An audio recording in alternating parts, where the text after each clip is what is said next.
माझे नाव अर्णव नितीन डाळिंबे आहे. आज मी तुम्हाला एक कथा वाचून दाखवणार आहे. त्या कथेचं नाव आहे गाढवाची परीक्षा. एकदा एका माणसाने गाढव घ्यायचे ठरवले. गाढव चांगला असेल तरच घेईल, नाहीतर परत करील, अशी बोलण्यावर त्याने एक माणसाकडून गाढव विकत आणले. घरी आणल्यावर त्याने परसदारी आपल्या मोकळ्या सोडलेल्या 5-6 गाढवांमध्ये ते नवं गाढव सोडून दिले. नवे गाढव कसे वागतो याची परीक्षा घ्यायची होती. ते नवे गाढव एका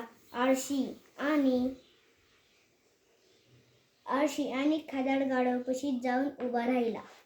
ते पाहून त्या माणसाने ते गाढव त्याच्या मूळ मालकाला परत दिले.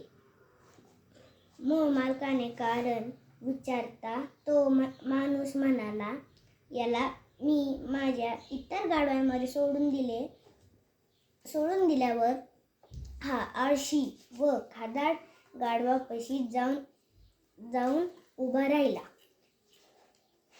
यावरून मी याचे स्वभाव म्हणून ओळखले. असलं आळशी गाढव मला नको.